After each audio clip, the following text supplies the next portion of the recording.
Oh, okay, good. I'd like to call the Senior Citizens Advisory Board meeting to order for July 12th. And the announcement of the open meeting law. We are in Thank you. And do we need to attendance? Yes, I'll be okay. Chair Evans, Here. Vice Chair Moore, absent.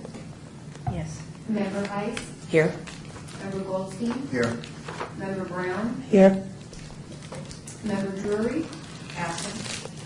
Member Mankin, Here. Member Zorn. Here. We have a quorum. Thank you. So the next item on the agenda is the approval of the minutes of our May 3rd meeting.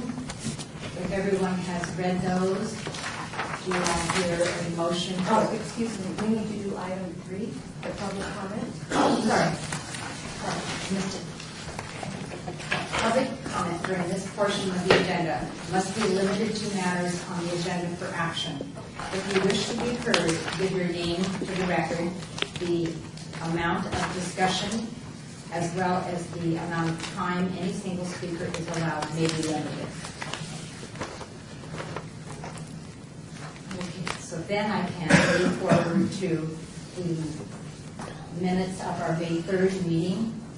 I make a motion, the meeting is, the minutes are perfect. Second. Thank you. All in favor? Aye.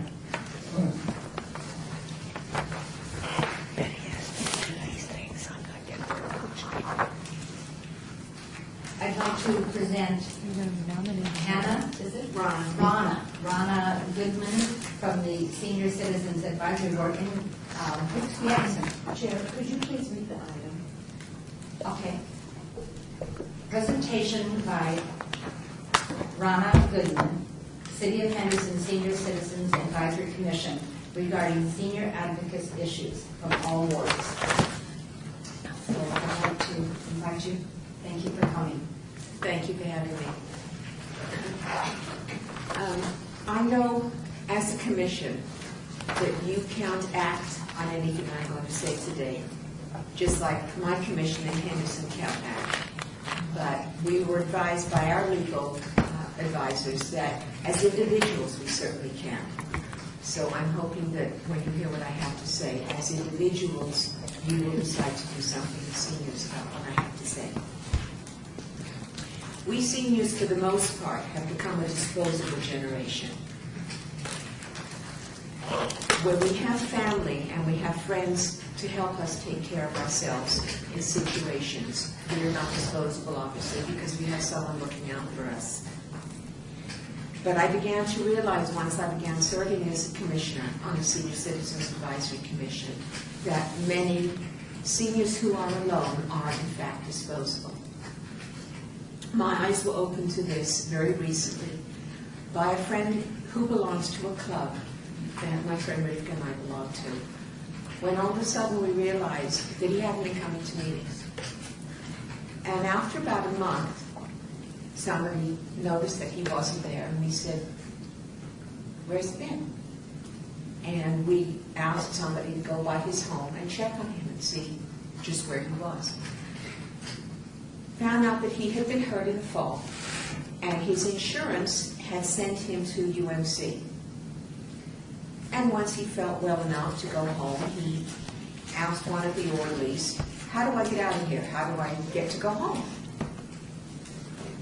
Well, the orderly, instead of contacting his doctor or nurse or whomever, somehow got him released to a small facility that cares for Alzheimer patients. And that's where he was sent. And again, he started saying, "I feel okay, I want to go home." He had no wife, he had no roommate, he had nobody looking out for him. And there he sat. And every time he said, "I want to go home," they just sedated him to keep him quiet. Well, finally, after several weeks, he was able to get to somebody in a room that had a phone. And he got hold of a neighbor and he said, "I want to come home. They won't let me out of here." will you please come and get me? And his neighbor came and got him and brought him home. Well, our club member came and related this story. And I said, I'm going to take care of it. And one of the other club members said, okay, fine. How are you going to take care of it?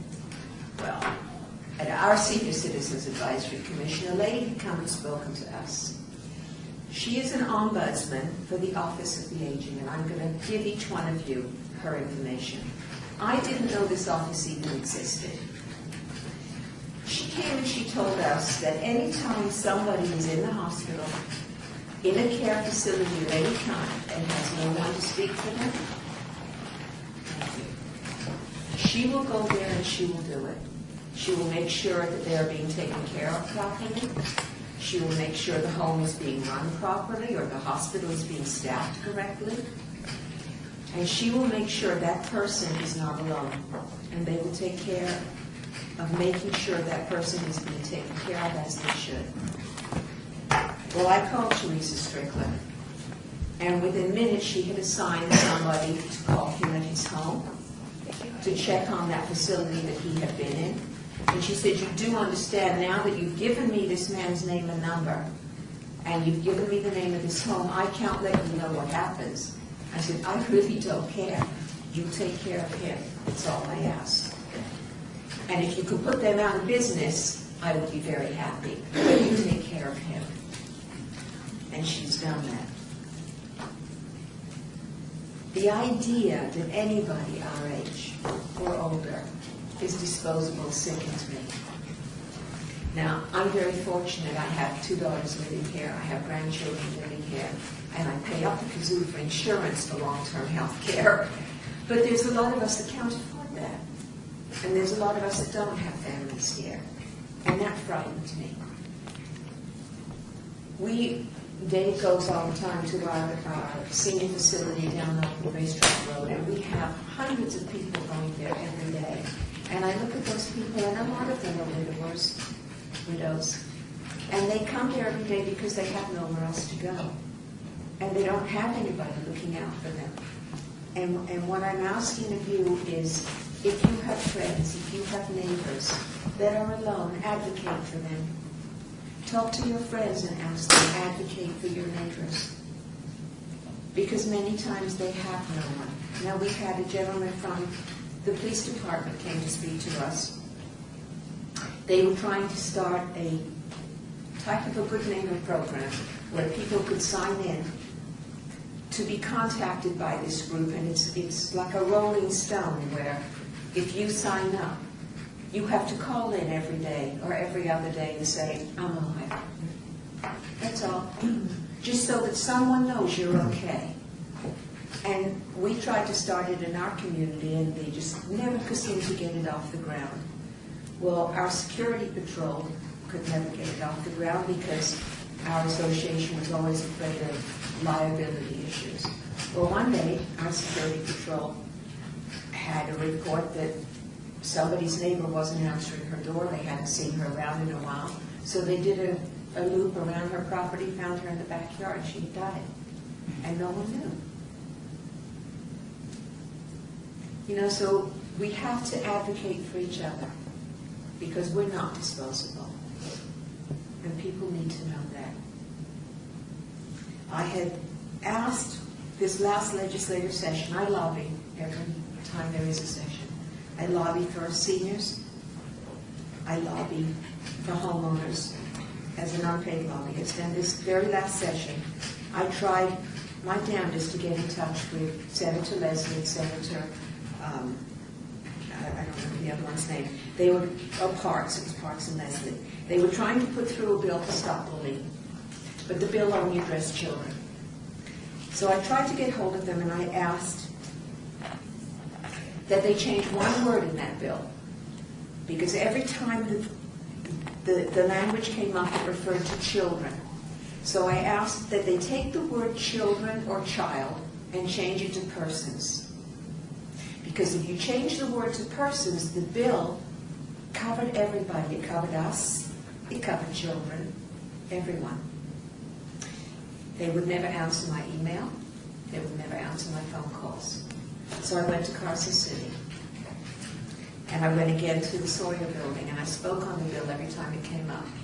And everybody looked at me with eyes glazing over. They just didn't get it. So I'm going to try again for an amendment this time. Because that bill could cover us too.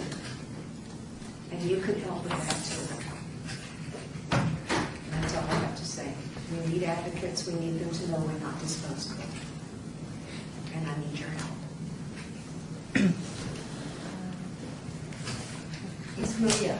Well, I had attended one of the Henderson Commission meetings. I believe it was in January or February, either this year or last year, and I met Ms. Goodman.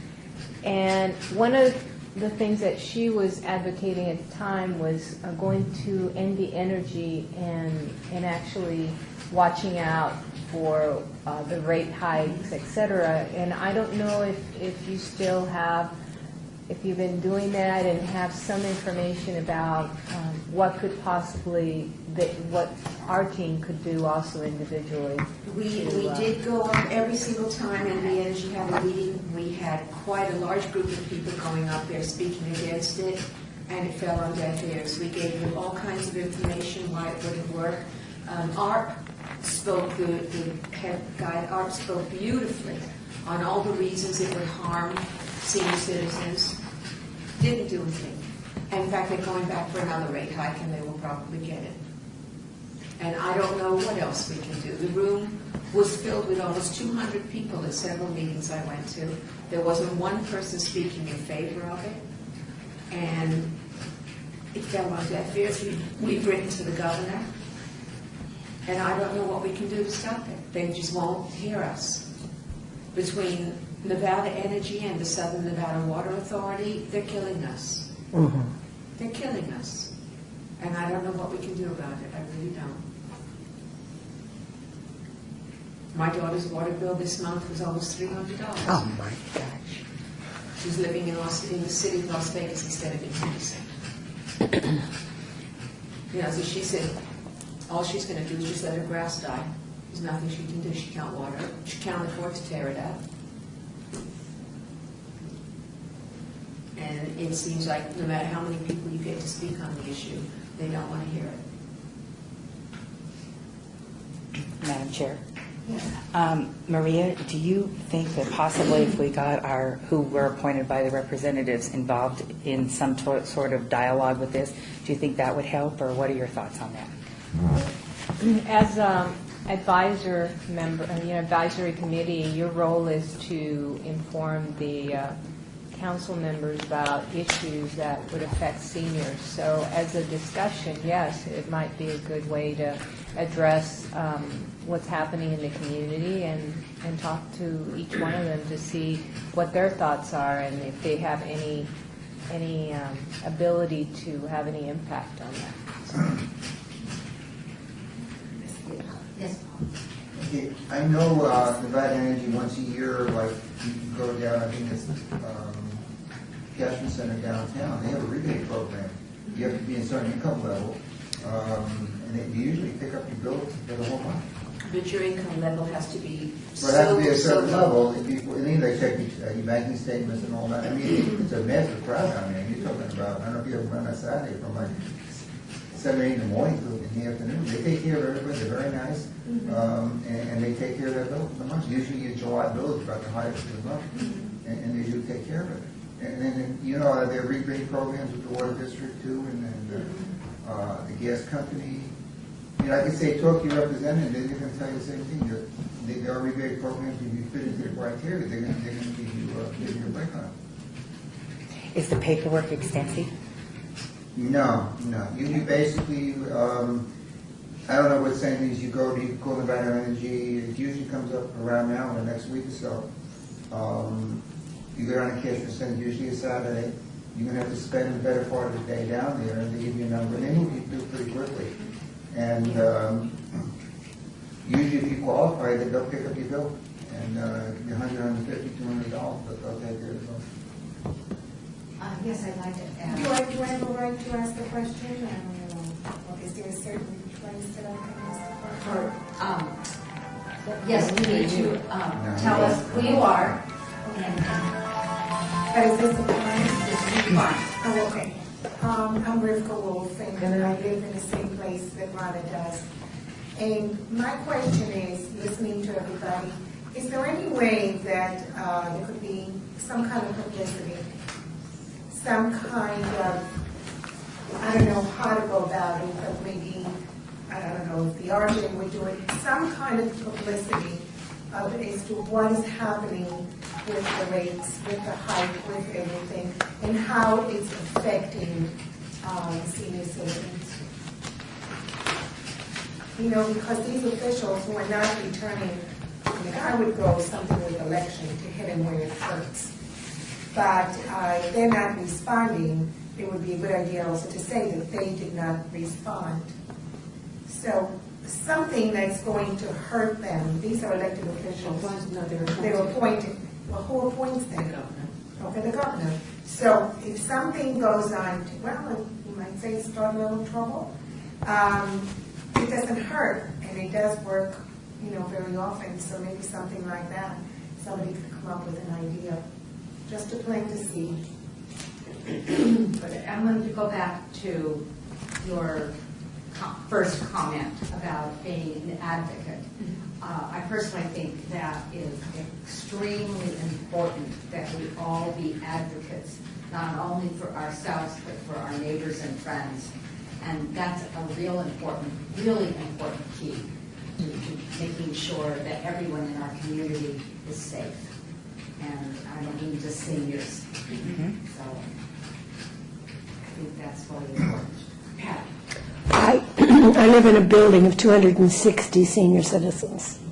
Some who don't talk to their kids, some who they're alone basically, even if they have family here. And it's really sad because we've had people dead for a week. We've had a lady commit suicide because she had a fight with her daughter. It's really bad to see people suffer the way they have. Now, I've served on the resident council board for 5 years, and we tried to come up with some solution where you could daily, you know, have something to put on your doorknob, do something to let someone know that you are okay. So I'm going to thank you for sharing this, because I'm going to take it back to my building and see if we can get a couple of volunteers to take phone calls every day of the people that are willing. I think this is so important. This past weekend, a gentleman on my floor lives across the building from me. The police came out and he had been missing, and I told him I had not seen him, and his daughter was from Chicago.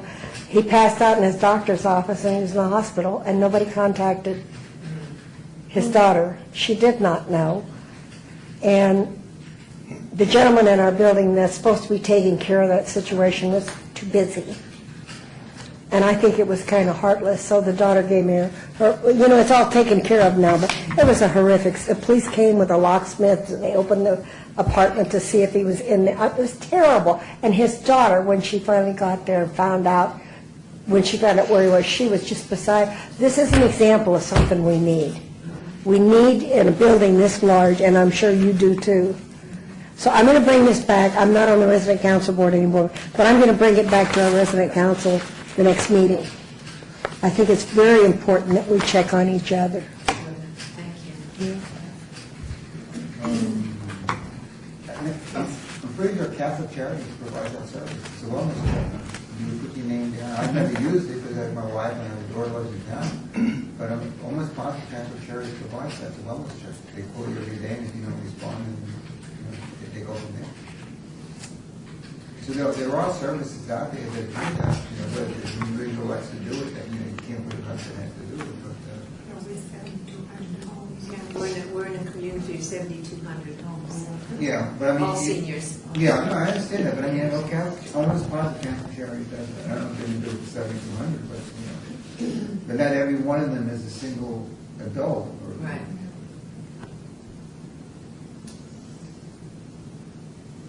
Thank you very much. We appreciate your input, and thank you for coming. Thank you. May I Yes, also? Maria.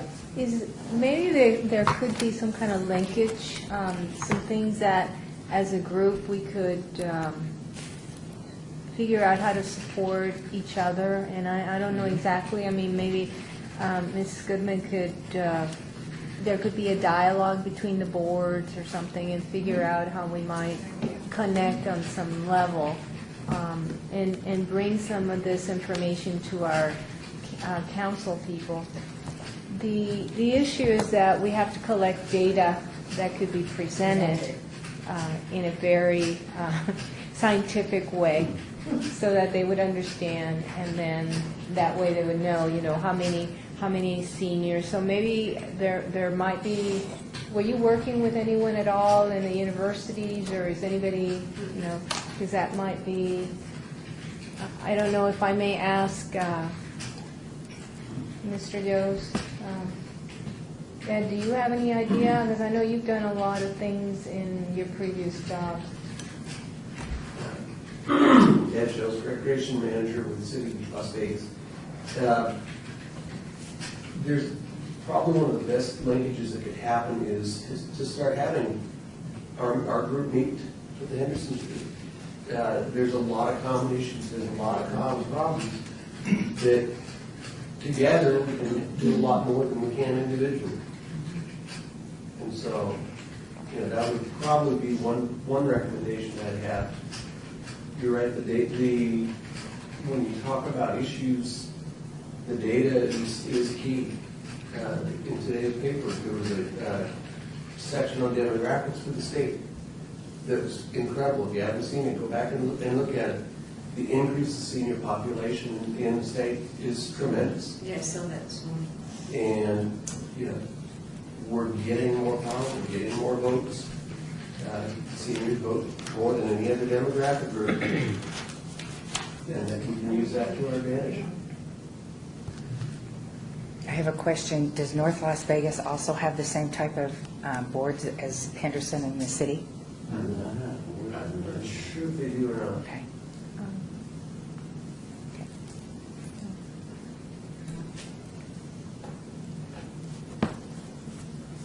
So with that, I see some suggestions that we might put together and do some common research and ideas. Let's move forward with doing something like that. Do we need to put that in a motion, or is that just a suggestion? And that's Okay. a suggestion. Okay. This was a discussion only. Okay, thank you. Chair Evans? Yes. The Henderson Senior Commission meets next week, Wednesday. So Rana knows that, I know that, and that could be an issue that could be discussed at that time with them, at least brought to the table and say that Okay. the opportunity to come together on that. I know, unfortunately, I could not do that because I have to do senior reporter next Wednesday. Oh, that. Excuse me, Chair. Yes. Could you just ask for a name Yeah. just for the record? Oh. David Farrell. I thought he already said his name. No, I didn't. Sorry. Sorry, David. That's all. So I will actually mention it to Chairman Hyde, and Rana probably will too, because I'll be having breakfast with him before then. Okay, that would be wonderful. Thank you very much. If I may ask, I believe that's in the evening, isn't it, your meetings? On Wednesday, what? 5:30. So, I mean, I know we're doing the other thing in the morning, the senior reporter, and I know it might be too much to be going to the other side, but we could schedule it another day as well, another month. I'll search out that information later. Okay. All right, thank you.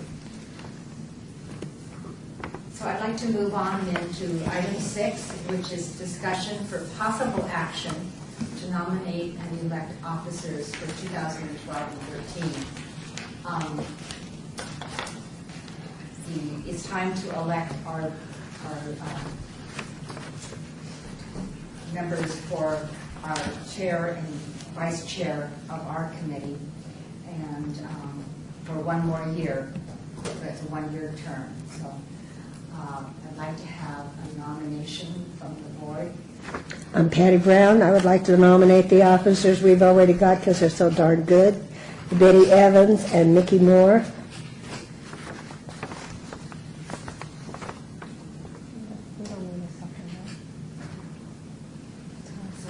need a second? No, he said no. So, all in favor of the slate as so stated? Aye. Aye. Thank you. I'm not sure you meant that. Such energy. Okay, so I'm going to restate, so we have elected Betty Evans chair, and Mickey Moore vice chair for 2012 to 2013. All right. Item number 7, discussion for possible action on selection of senior of the quarter. In Ward 3, Mickey Moore nominated a gentleman named Jim Stewart. I'm not sure that all of you were able to access this, and so let me briefly summarize. Jim has worked with Mickey, volunteering with Metro, Viva, special events, and over 2,000 hours with CPAAA. One of the interesting volunteer activities that he did came out of the fact that he previously was a coroner, and during the World Trade Center, he went back to New York and helped to recover bodies at the World Trade Center, using his previous skills. He has worked a lot with the team captain for Crime Stoppers and for many different safety fairs, back-to-school programs. Prior to moving to Las Vegas, he was in the 8 years in the U.S. Air Force as a medical surgeon technician.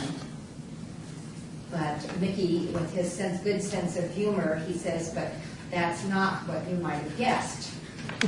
He expected to be assigned to an emergency room in keeping with his prior experience, but was assigned to a delivery room where he assisted in 512 deliveries over the course of his service.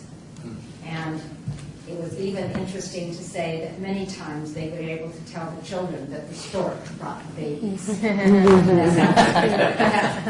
Sounds like me. Sounds like Mickey, right? So there were many times that he worked in many other states for major disasters such as airplane crashes and hurricanes. And he is proud to claim himself as a founder of the Department of Homeland Security. The evolution of this began with a small group of individuals who met in Florida to develop a disaster response strategy. Their procedures impressed the newly formed FEMA to the extent that they incorporated them as their own and absorbed the group. FEMA was later incorporated into the DHS, validating Jim's claim. He's married, has 2 daughters, 3 grandchildren, loves public speaking, and keeps busy. Recently, he did have an incident at Nellis Air Force Base where he fainted and passed out, and he was revived at the Nellis Air Force Base. And he was back volunteering just 4 days later on April 6th at the Cure for Kids event. And his comment after being revived, I'm glad to be here because I still have about 100 people to train in ICS. So this is Mickey's nomination for our next Senior of the Quarter. So do I hear a motion? Motion to accept Jim Stewart as our next senior of the quarter. Thank you. Second. All in favor? Aye. And Maria, can you remind me when will that be, the next one? That's in October. October. Oh, I'm sorry, yeah. Every meeting that we have is really, I'm glad you asked me, because every meeting now, we have to have a senior reporter. We have to vote on one. So that means that I need a nomination. So I don't know if any of you have, in whatever you actually do, like in your neighborhoods or in your work. And if you give me their address, I can verify whether they're city or not, within city limits. So that we checked all the Right. things. That's good, because we need one each time, so. And our next meeting is September. September.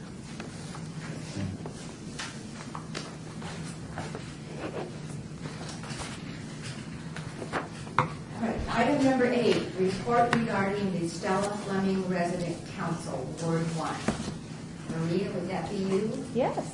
Thank you. So I wanted to report that through elections, then resignations and appointments, and then I had a death of a president. We now appointed some new people, and we may have a stable resident council over at Stella Fleming. But it's been like a year and a half. We've been going back and forth.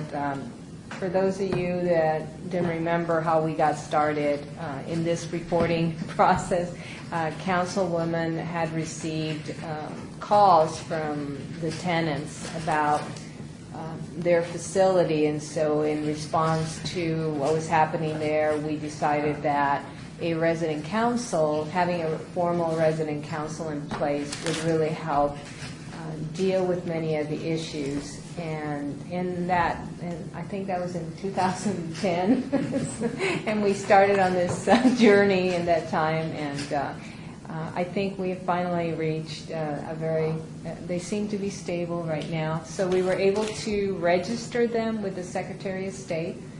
So we've done the first phase, and we're working on the second phase, which is the Secretary of State, through a legislation that was passed in 2011, now requires for any organization that signs up with them or registers as a nonprofit, that organization has to pay a business license, a state business license annually.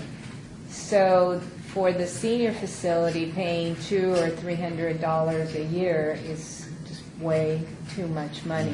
They don't have any money that they can pay. So we are working to see if they can be an exemption to that ruling, and have written a letter. It's going to be going from our director's signature to deal not only with the senior facilities that are not a 501c3 IRS designated nonprofit, but just a group of seniors who get together and are required, in order to access their funds at the bank as well, to have a nonprofit with the Secretary of State.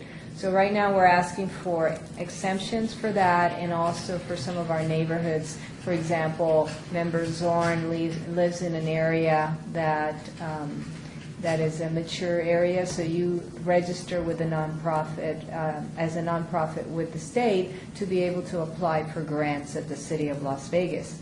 And so those kinds of organizations might be affected in the future as well. So we're trying to get it all lined up. So the report is, there is hope. Our council is there, functioning. And because it's functioning and it's registered, they can now get bingo back. Oh. And they haven't had bingo for 2.5 years at least. And so we are working on getting assistance from folks in the community, such as Ms. Member Brown and others, to help us not only design some sort of procedure for that, but also train the volunteers who may be doing the bingo. And since it involves having fun and being exciting and all that, I'm not going to be able to do the training on bingo. We need somebody like Patty or someone else, because it's fun and exciting. But the procedures, I can do procedures. I can help with the procedure. But the other part of the bingo, It's not going to happen through me, but we are we've set up a committee. I've asked them to set a committee to start working, identifying the volunteers over at Stella Fleming, so that when we're ready, we can help and pull it all together very quickly. So I think if a few of us get together, we can write up the procedures and maybe do a little bit of a training all in one day. So I'm looking forward to that. That will bring joy Yeah. to my little seniors there. As a follow-up, when we had our meeting and you talked about it, and I brought up about Carolyn Goodman going to Willow Creek and calling the bingo, I ran it by Trish, and all she said is we just need to get on her calendar, and whatever we need her to do, we'll do. So Oh, Trish really? To Tuesday. do a bingo over at Yeah, Stella she's Fleming? come to our place and That would called. Yeah. be exciting. All right, so we have like 3 people that want to do that, So that'll be fun. that'd be great. Thank you so And much. I would add my 2 cents in here, that I've talked with Patty, and we are going to write up a procedure, and I'm going to go to their bingo game Tuesday, so that I can see firsthand how to do this. She's And getting so- the fun and exciting So I'll get- part in her too. Exactly right. So we're on a Energized. move toward that. So I think that sounds Too bad I good. didn't do bingo at the show. Poor Maria came to our bingo to visit, nobody would talk to her. Everybody was getting mad because she was standing there talking. That was a while back. We take our bingo seriously. Wow. Just take prizes next time. Yeah. You take Yeah, the- they don't want to talk to a serious bingo. No. Yeah, they're serious, all All right. right, so that concludes that item, and let's move on to the report regarding the financial status of June 22. Well, nice to have you. What can you tell us? It's a little worse than it was last month, but we're still there. We expect to get a van from the Pinball Hall of Fame people, and possibly $5,000, which would take us out of debt. And I've made contact with Wanda Shepherd in the State Commodity Program. Right now, we get food from them every 2 to 3 months. But if we can raise our client total to around 750, she's going to try to give us food every month, which would be fantastic. Where's your clientele numbers now? Between 500 and 600. We had to let go of some of the apartment complexes, and we're really teeter-tottering with 3 Square, because that's where most of our money is owed. Is owed? Yeah, we are behind with 3 Square. But if we get the 5,000 from pinball people, that would make us even. So clarify for us the difference between free food from 3 Squares and purchased food from 3 Square. The free food would be from the State Commodity Program, which is not related to 3 Square. 3 Square, we have to buy food. We do get the supermarket extended vegetables and other items every Thursday From 3 Square. from 3 Square. But that's not the regular food that we give to our clients. That's in addition. In fact, the vegetables come in Thursday, we almost have to get rid of them right away. On Thursday. Yeah, They don't keep. right. And if we get any fish products, we've got to ship them out right away. Because even though we have freezers, we don't know how the handling's been by the store to 3 Square to us. But we're still there, And indirectly, we heard from Zappos that they won't be moving this out for 3 to 5 years. That's the possibility. But I'm going to go up there and discuss it with him and get personal contact.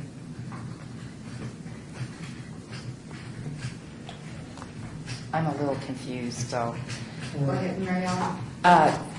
3 Square gets donated food, correct? So why do we have to buy the food that's been donated from them? It's a food bank. A food bank has operating costs. Okay, So even though they get food donated there, they've got warehousing, people in the offices, they all have to be paid. And even though the present director doesn't get what the first director got as far as salary, they still must be paid. do we buy it in quantities, or how is it, how do we purchase it? We call up and tell them how many cases of whatever we want. And it's discounted at some price? Or- They give it to us at basically 9 cents a pound. Okay. But if there's something that we need that they sell or that have, if they have to go out and get it, then we pay them the price that they pay, which is almost the same as you or I would pay. Almost. Thank you. But that's why we call it, we purchase it from them. Would you say that on an average, that their purchasing power is better than my purchasing power? Oh, yeah. So they can purchase it at a much lower cost to $1 pass million it on. pounds. Okay, so to Right. pass it on Right. to 22. Right.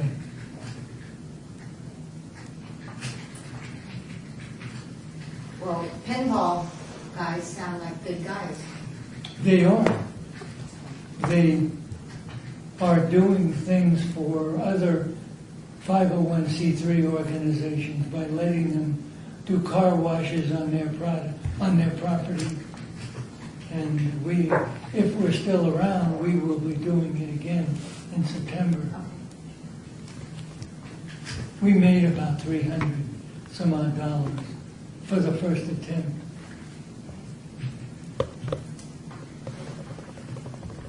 Anybody else have any thoughts or anything on 322? Then I'd like to move on and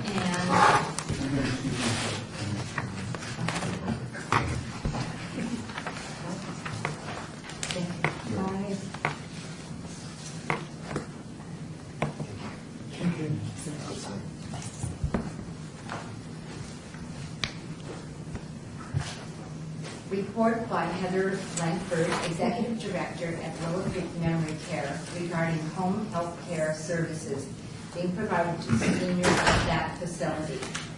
And I'd like to introduce and thank Heather for coming. I know that she's been working very closely with Mary Ellen, so thank you for coming and sharing your information with us. Thank you. I really appreciate the invitation today. And it's funny, a piece of paper came across my desk about the Rosalind Carter Institute. And they said there's 4 kinds of people in the world. Those who have been caregivers, those who are caregivers, those who will be caregivers, and those who need caregivers. So all of us, no matter what age we are in this room, at some point will come into contact with being a caregiver. I don't like to say that I have a job, but I have the most amazing job, because I don't feel like it's a job or a chore when I go to work every day. But I do work with seniors every day. Families that are in need mostly come to me in crisis mode. Normally, people don't like to walk into my place of business because I work at an Alzheimer's community and nobody ever wants to come in there freely. So when families come to me, they are in deep crisis. I also have an adult daycare attached to our building. And families like Mary Ellen come there because they're in need of our services. So I really love my job as that. We are licensed as a residential facility for groups with an Alzheimer's endorsement and as a facility for care of adults during the day. We're governed under Nevada Administrative Code 449, under the Nevada State Health Division with the Bureau of Healthcare Quality and Compliance. They are the ones that come out and do the surveys on my community. If you call Terry Stricker, the ombudsman, and you turn in a report, they also come out, and then they work with the Bureau also. So anybody can turn in a complaint. And I, in turn, in our communities, as a mandated reporter, sometimes have to call and make a self-report myself of things that are not kosher going on with care. We also provide short-term respite stay for families. A lot of people don't know what respite is, but respite is you're working, you're caring for your mom, something happens, you need to go back to the West Coast, East Coast, and you need a place for your mom to stay because she cannot travel with you. So it's like you check her into us, like checking her into a hotel. She stays just in a supervised place. We have two communities located on Buffalo. We're in Ward 4. We're at 3890 North Buffalo is our large assisted living community with a memory care unit attached. We can care for up to 113 in that location. My location is at 3351. We're freestanding memory care with the adult daycare, so we're licensed to have 42 people live with us and up to 30 a day for the social model of adult daycare. Assisted Living Federation of America defines assisted living as long-term care option that combines housing and support services. It's designed for individuals who require assistance with everyday activities such as meals, medication management, or assisting with dressing, grooming, and transportation. Now, on top of that, you have residents with memory disorders, including Alzheimer's, and they may need help with mobility, incontinence, and other challenges. Residents are assessed when they move in to see that they meet criteria to move into one of our facilities, and then their care plan is written up for what services we will be providing for them. Also, if there's a change of condition, they have to go to the hospital. If they decline, we have to reassess them to make sure they still meet our social model of care. That's how we differ from a skilled nursing facility.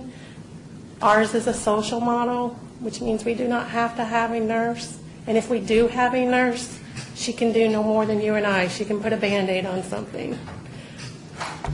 That's the marketing trick for the nurse. When people think nurse, they think she can do nursing things. In a skilled nursing facility, you have to have so many licensed nurses, LPNs, and CNAs around the clock to meet that requirement. And they care for you more of your medical need. We provide, though, 3 meals a day, snacks, supervision, safety checks, structured activity program, most importantly, medication management, because some seniors, because of their disease process or their abilities, they might forget to take their medication, or they might take it twice a day instead of once a day, or not take it at all. So that is a big selling point. Assistance with dressing, bathing, grooming, and incontinence care, transportation, housekeeping, and laundry. Now, assisted living, the average cost in one of our communities is $34,000 a year. But in a memory care, you're looking at about $50,000. Adult daycare is another selling point because it allows family members to still work or to get a break so that they can keep their loved one at home longer and defer the placement into an assisted living memory care or skilled nursing facility. And adult daycare is similar. If you have children to daycare, we're open from 7 a.m. to 7 p.m. So you would drop your mom off on your way to work, go to work, come home, pick her up. Or if it is a spouse, just so they could bring them so that they can get the rest they need to be able to take care of him or her. Within the community, though, we also bring in community resources. There's mobile labs, so we don't have to take them to get their blood work done, mobile x-ray, EKG. There's mobile dentists, there's mobile podiatrists, physicians that come in, home health companies to provide short-term nursing services, physical therapy, occupational therapy. Some PCA companies come in and they do companionship and escort services, beauty salons on site, but there's also mobile beauticians that come, and pet therapy. And the whole goal of assisted living, memory care, and adult daycare is to delay them going into a nursing home if at all possible, because it's the highest cost of care. and it's also focused more on a medical model than a social model. So what happens is when services are sought out by family members is we get a lot of phone calls, and I might be their first point of entry because they've never had to deal with anything. So basically we have to educate them on the different levels of services, what's available in the community. Most families don't know about adult daycare, don't know the differences between assisted living and memory care or a skilled nursing. So then payment sources always comes up. It's the first question. And I always have to ask, am I the first place you called? Because I'm going to give them a heart attack when I tell them this price. Because families are under the misconception that Medicare is going to pay for long-term care. So they go, I have Medicare. I'm like, that's great. Medicare doesn't pay for long-term care except for in a hospital, if the 3-day qualified hospitals, they have to, for the rehab part of it. So then we have to coach them through payment sources. So now they know Medicare is not going to pay. If it is through forced daycare, there's the home and community-based waiver program, which is a part of the Medicaid program that'll pay. COPE has part of Medicare that will pay for adult daycare. And Helping Hands of Vegas Valley and the Alzheimer's Association has a voucher program that will help pay. The VA has an AIDS and attendance program that will pay for adult daycare and assisted living. It is a long process, like over 6 months to get qualified for. And they do get reimbursed back to the date of the application, but not being able to pay for 6 months is a hardship. And then long-term care insurance policy, and I can tell you out of a building of 113, we have maybe 10 that have a long-term care insurance policy. So a lot of people in the age that are living in the buildings right now don't have that policy or that means. So then it all falls on private pay. So what it comes down to is families finding a place that they can afford and then having a family meeting and deciding how much everybody can maybe pitch in to keep mom in a certain place or what can they do. We also refer families to group homes that are less expensive than us in different places around. So we try to, just as a point of entry, just give them all the information they need and get them into places. We also, I forgot, do provide a support group at for our families and for families in the community that are taking care of their loved ones. So it's a lot of things that we do in our buildings. We welcome you to come anytime, but it is, and if you've ever been into an assisted living and been into a nursing home, you can totally see the difference. Assisted living and memory cares are set up more to look like home, to look like something they're moved out of it, not a hospital. And thanks again. If you have any questions, thank you. A lot of information. A lot of information. Yeah, there is, and it's mind-boggling when you have to go through that. Correct. Been there, done that. So then you know. Been there, done that twice. Oh, so you really know. Well, the next item, a report by Kathy McLean regarding home health care and personal care services legislation, will not be today. She was unavailable to meet with us. So I'll try to invite her again sometime soon. Which brings us then. Okay, so did you want to, did you want to strike this or hold it in advance or? Hold it in. Okay, Okay, that would be great. Thank you. can I have a motion? Sure. I make a motion that we hold the item in advance to the next meeting. Thank you. Second. All in favor? Aye.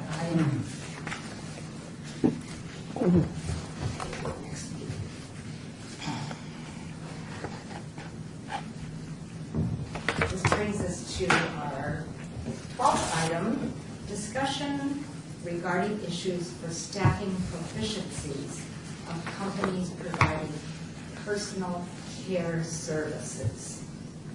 And I just want to read a little definition of a personal service,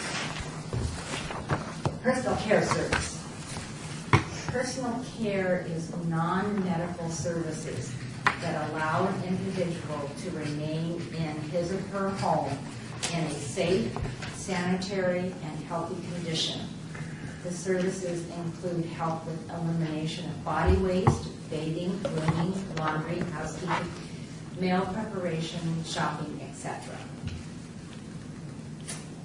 So I would like to defer a little discussion to Mary Ellen. So she probably would like to tell you some of the things that she's found out, starting with her first item on her track to learn how everything works. Yes. And thank you, Betty. Betty Evans and I met, and I appreciated her input, and Fran also had sent in some information about it. And this is a follow-up from our last meeting, our discussion that we had when I was asked to do an outline and provide information so everybody can kind of see where we're at. And fortunately, I did not realize until I went back to the website that the CHIPS program has now got a new title, and it's HCBW, and I know we need to not use the acronym, so it's Home and Community-Based Waiver Program. And so the description of all the services are now in your packet, and kind of talks about where I was talking about the CHIPS program last time and who's eligible for the services. And as Member Goldstein had indicated about incomes, and we were talking, with the community-based waivers, it's a Medicaid program. And so as you will see on the information services here, it talks about how can I apply, kind of who it's for. And fortunately, with like at Willow Creek Memory Care, the adult daycare program is part of their services, not their residency, but their adult daycare, which I won't elaborate on, but I will just tell you that if it was not for the Willow Creek Adult Daycare, my mother would not be alive.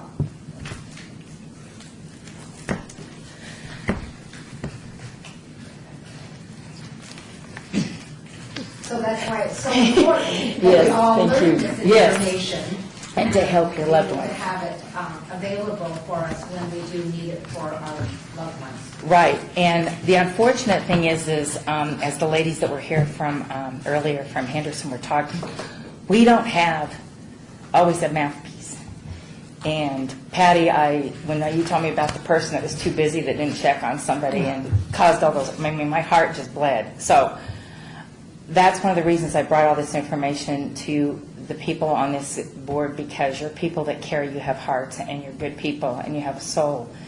And there's a lot of discussions, there's a lot of information. I've been asked by Maria to furnish the information. I didn't want to encumber you, but I last time started talking about stuff, and in general, it's easier to do it if I have an outline. The caseload report, as you can see here, it talks about the home-based waiver. I'm going to kind of follow this agenda that I had outlined with Betty. It'll tell you about kind of where we're at with the different levels of load. There's only so much of a program that these people will take and be able to work with. I mean, it's overwhelming. So, and I know that you probably want to look at it. You'll have questions, probably just to have it so you can next time we'll get more into it. Again, I don't mean to overload anybody, but I think it's really important that you give as much information to people as possible. Mm-hmm. The attached list here is the list of the agencies that is provided by for the State of Nevada Division of Aging Disability Services. When you go on a low-income program for Medicaid, you have to choose one of these agencies to come into your home to give like the PCA services. And as Chairperson Evans had said, there are certain requirements of what people need to do. And I got into a bit of the discussion that we had last time about some of the issues that I had personally with agencies. And so what I had done, instead of just telling you about it, I had put in a letter so you can kind of see where we were at with the documentation about incident reports, because if you're limited to only so many agencies and you go through and you interview these agencies, the process is cumbersome. So you could make, 7, 8 phone calls and be on those phone calls all day trying to get through to the right person to talk about what services they provide, what they're like, et cetera, et cetera. And as I had indicated at the last meeting, I talked about the person, I had provided out the agency, about the person who was caring for my mother, who was on her cell phone and completely ignored her, and had my mother been not taken immediately to the doctor, she could have had severe problems. And that's what this documentation's about. It just gives you an idea about data of how important it is when you let a stranger in your home. And, we have to rely on these strangers, because if you don't, the only recourse really is you take care of them yourself, which in the end, that is your responsibility, and people need to accept that if they can, if people are in a position to, and not everybody is. But when you look through these incident reports, you kind of see, wow, what and why? I mean, it's very sad. There was another incident report, and I tagged this one on only because the Department of NDOC, Nevada, help me, Gabby, I'm sorry. Thank you. Yes. When I had this problem with the driver with Logistic Care, and the only reason I use Logistic Care is because that's public information. They're the ones that are contracted publicly with the affiliation to get your loved ones to the facilities.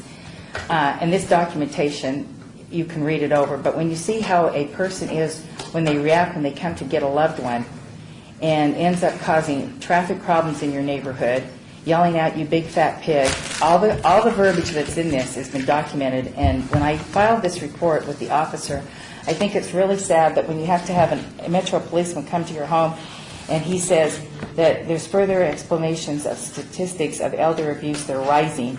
And I mean, this is sad, because you get these people that are helping you facilitate what you're trying to do, and people are putting your loved one in danger.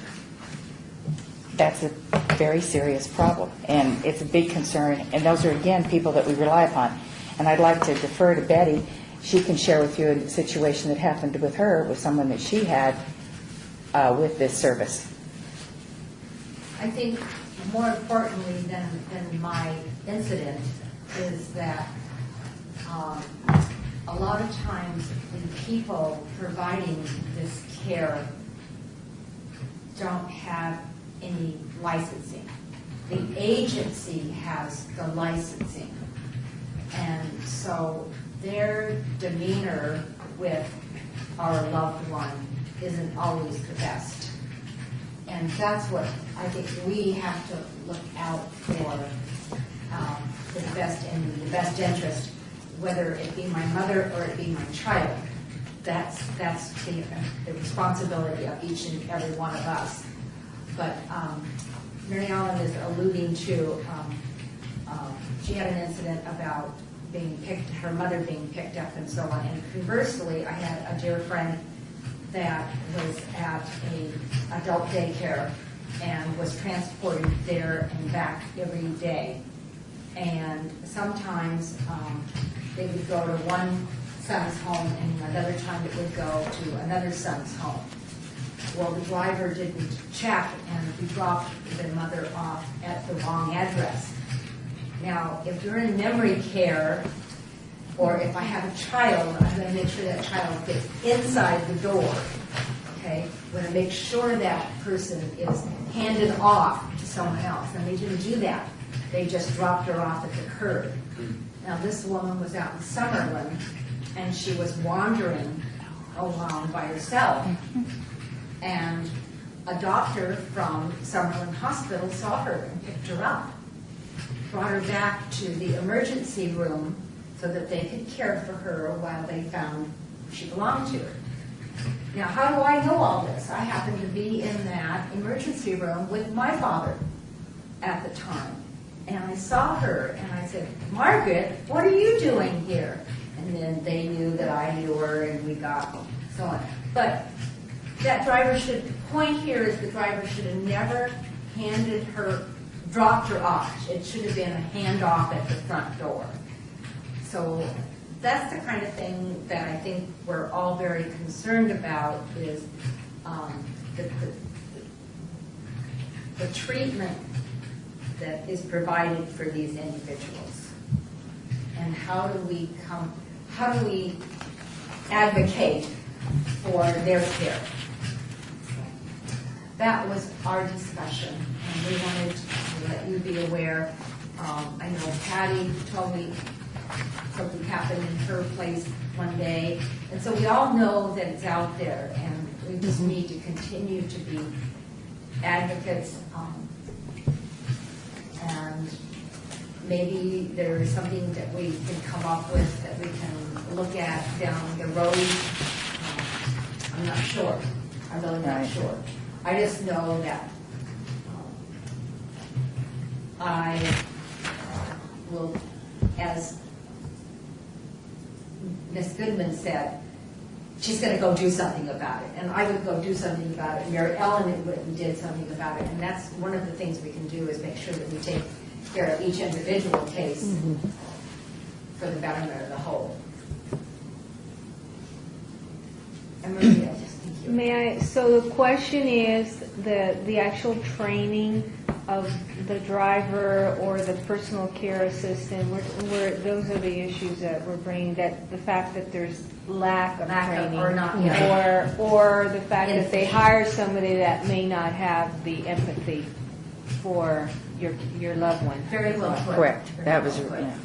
Because like we shared last time, I mean, you go to a CPR class and you have two people sleep through it, another one can't speak English, and they still hand out the cards to everybody. And my question is why? And he said, that's my job. It's the agency's job to make sure they can do theirs. I'm only here to give you the card. That scares me to death, because if that person was working on me, I'd be dead. And that was, you attended a class that was open to all personal care Right. assistants that required.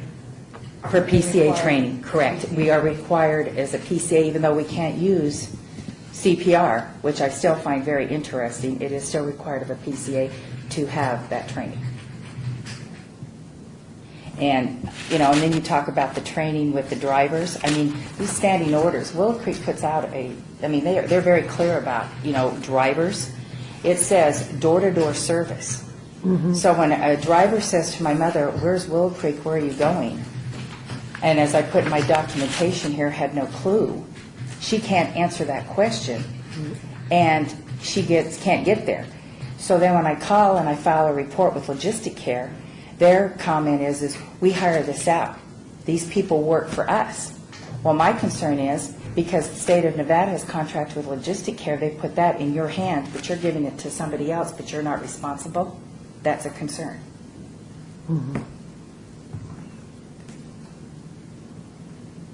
And I mean, you know, this is just information to share, because we obviously have problems. I mean, concerns, I should say, not problems, concerns.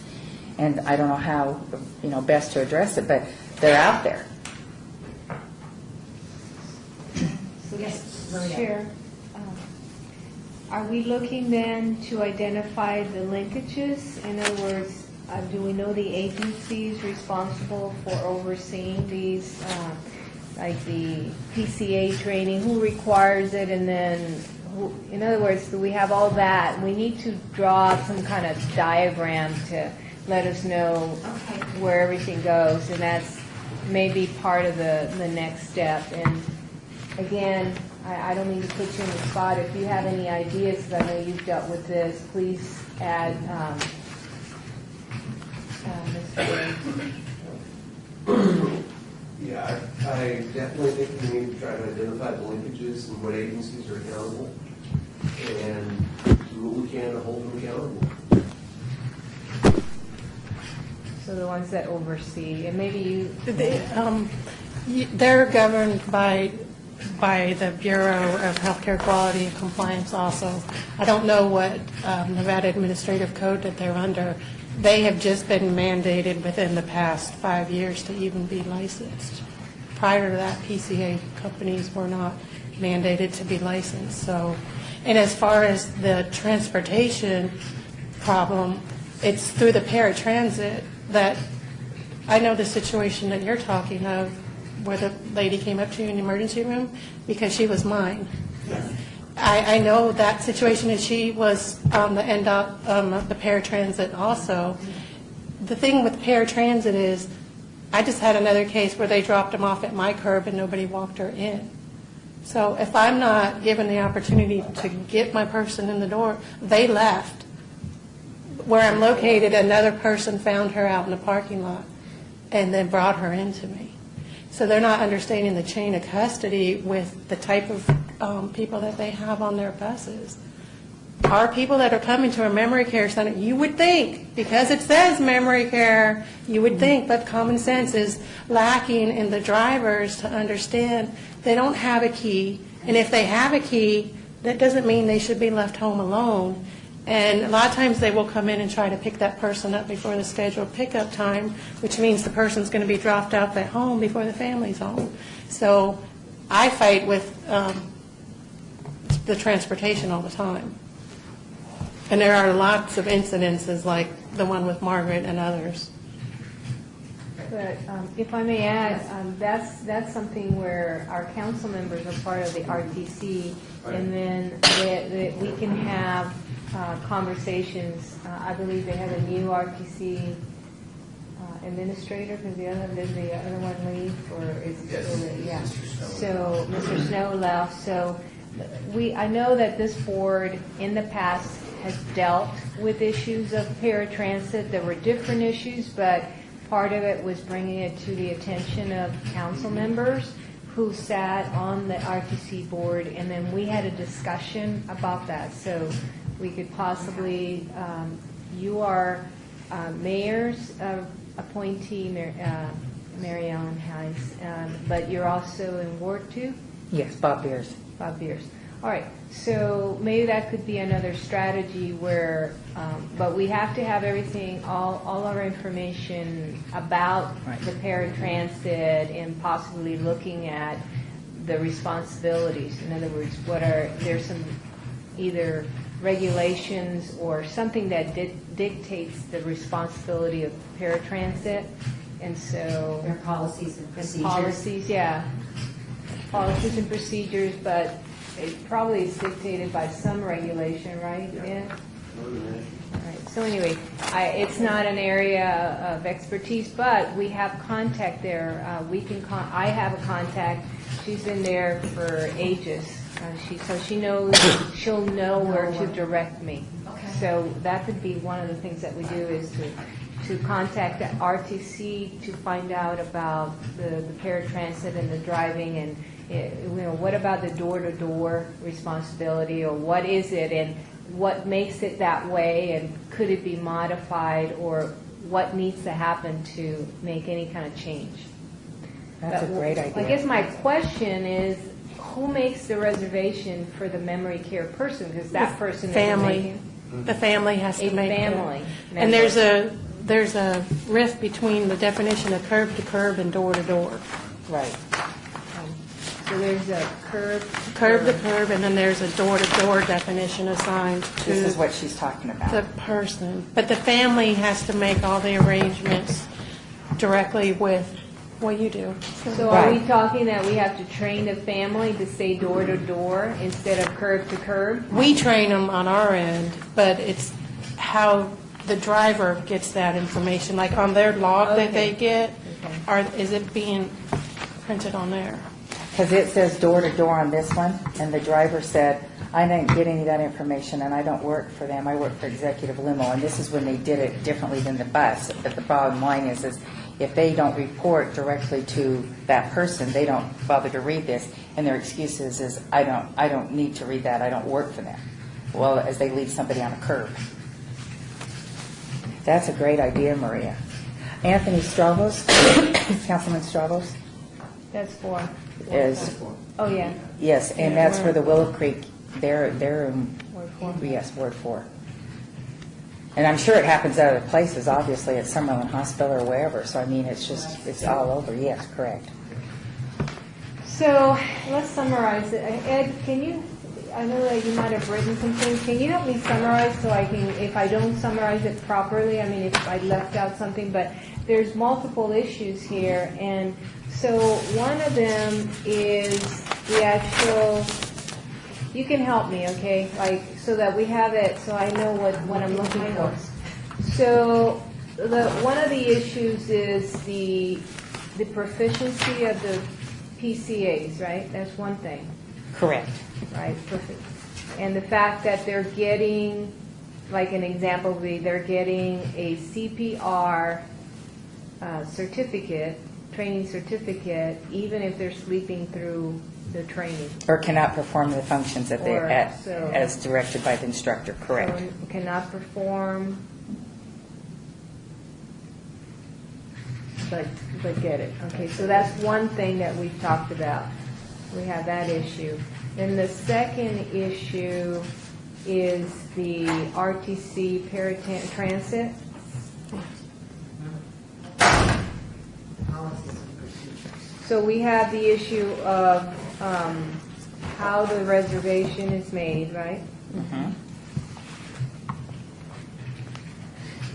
And then whether the family member understands the curb to curb and door to door. So there's two things. That's the one item, curb to curb and door to door. The other issue is some family member making reservation. And then the other issue is how that information, how that info is, first of all, documented at the RTC, at the paratransit level, reservation, whatever, how that information document when you have a reservation, and how is then communicated to driver. And then the other issue is that the paratransit, it's subletting, right? They're using some other agency, subletting another transportation agency, right? So the paratransit, whatever that company is, like Logistic Care. It's called Logistic Care. All the reservations are made through Logistic Care, correct, So Heather? Or they still Logistic not? Care takes the reservation, but there's two ways. Does it have its own drivers? Now, Logistic Care, by the way, because of the incident reporting here, I do not use the service anymore, and I just asked Heather, and she's not sure. Logistic Care is the service that is contracted with the state of Nevada, the Division of Aging, to transport people. Possibly now it's only done through the RTC. I don't know about private cars. I don't know if they hire those drivers anymore or Oh, not. so we had two things here. One was paratransit, which is under Correct. RTC, and the other one is Logistic Care. Oh my gosh, see, it's like multiple. We It gotta is draw very, that out. yes. Well, Logistic Care is through the CHIP, formerly the CHIPS program. It's through the Division of Aging, through the Medicaid, which pays No, for I that. understand, Oh, but yeah. what I'm saying is Yeah, I know, like so you- many, yeah. we have to do all these loops, and so Right. I think what I would like to do, and I mean, we can go visit you at Willow Creek if you want, and we'll do it at the, kind of like the end of the day. And I know Chair Evan lives around there, and so maybe three of us or something could meet and actually start drawing this out, because we actually have to take time and kind of look at how the reservation's going to be made, and just so I have it, because we'll have to draw it out so that we can then, when we go to whomever, the mayor or whoever the RTC council person is, then, because you have your own person, and then you may have to get someone from the RTC, someone who sits on the RTC, and I don't remember who has that assignment. Do you, Ed, at all? No, so I'll have to look it up. But those, I think that could be a little, and I'd be willing to do it like in the afternoon, because that's on my side of town. It's a little more west than more west than where I live, but I could then go to Willow Creek and sit with you and then come back, and we could do a better recommendation, and we could probably bring this item back and have a little bit more discussion about. So I think we can do something very good about this, especially because it would give the council members something special to do for seniors. Thank In you. other words, they would be willing to to at least consider a discussion and talk about, are there some ways that we can modify this, and if it's paratransit, can we, handle it? And then on Division of Aging and Logitech, logistic here, I just don't really know that one. We would have to inquire about the Division of Aging and how that's handled. So, but I mean, just drawing it up would be interesting because we'll be able to see where everything goes and why the breakdown, either a communication or not following or the training. That's great. I do have a question, Patty. Do people use paratransit in your building? Mhm. So it would encompass a lot of different other places too. So good. That's good that we So get that. paratransit, they have their own buses too, and sometimes. RTC, is that paratransit? Yes. Yes. Mhm.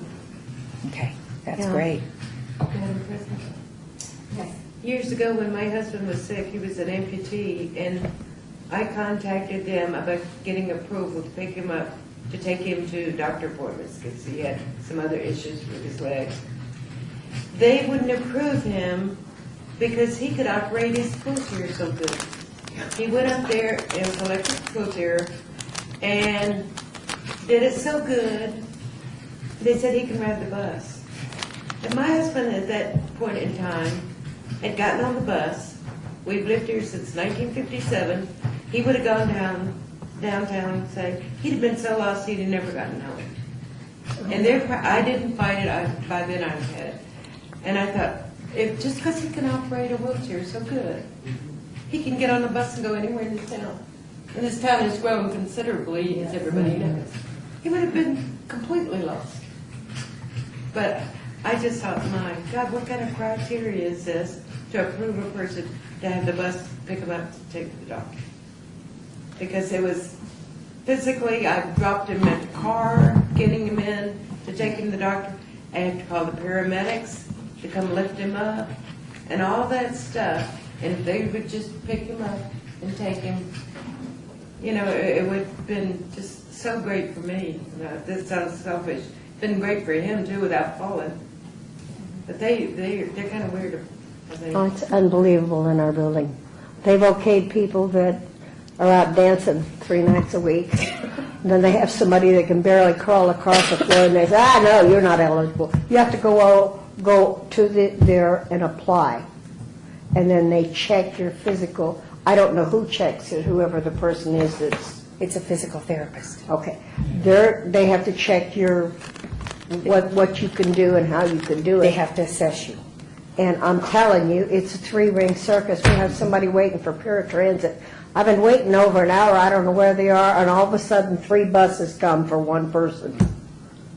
I don't know who does it, who does the designating and what they're supposed to do. And I've had other people tell me, one lady was paratransit, was supposed to pick her up at her doctor's office after her appointment, and the doctor's office was closing, and they still weren't there. She was there for 11 o'clock. It's a badly run. Oh, it's poorly run. It's just no organization. How can you send 3 buses after one person? Well, perhaps mapping this out and doing a flow chart will point out some of those things. So we'll get together and start doing some of that. No, I really thank your time and input because it's very close to my heart, and I'm sure all of you have been touched somehow. And I really appreciate your support because I think that we can make a difference, and I do appreciate your time. Well, if I may add, I think this is a wonderful topic. I also I know we talked about that phone chain of calling people, trying to figure out. So that was a good thing to remind us because there might be some ways that in which we can assist certain neighborhoods where you have a high number of seniors living. I have a neighbor that calls me when she hasn't seen my car move or me leave because I'm always coming home. So that's nice to know somebody's looking out for you. I would like to move on to number 13 then. Citizens' participation. Public comment during this portion of the agenda must be limited to matters within the jurisdiction of the board. No subject may be acted upon by the board unless that subject is on the agenda and is scheduled for action. If you wish to be heard, give your name for the record. the amount of discussion on any single subject, as well as the amount of time any single speaker is allowed may be limited. And do we have anybody that would like to speak? Madam Chair, my name is David Carroll, and I'd like to make a comment based on the meeting today. There's been some wonderful discussion about opportunities to help the seniors in the community on a number of different issues. And I'd like to propose to the commission here an idea that once much of this information is gathered, that it's brought back, of course, to each council person in the form of the senior commission sponsoring a sort of a senior chat in the wards, where some of this, because this is all wonderful information, but then it needs to be disseminated to people in the wards that can actually use it. Because a lot of work can be done on this, but I hear from everyone, and it happens in the business world, well, where do I go for this? Or where do I go for that? Or how do I do this? The resources are there, but people don't know how to access them. And I was talking to one of the council peoples about the idea of the senior chat. I think this person does it in his ward, and I think that where the senior board could bring this idea to each one of the council people after they've done their homework to say, we've done something here that could be valuable information to be brought out in the community. Could we offer this opportunity to you to have a senior chat in your ward, and we would come out and bring people on this kind of answering some of these questions to be of help to them in answering. That's an idea that I'm sharing to the commission here to be able to see if it could be workable and brought into the board. Well, I'm sure that we'll look at something like that, what to do with our information after we gather it. Yeah. Right? Yeah. So, which brings us to item 14. Do I hear a motion to adjourn? So moved. I make a motion we adjourn. All in favor? Aye. Right. Knowing that our next meeting is in September, Correct. Wow. September 8th, I believe. 6. 6th. Six.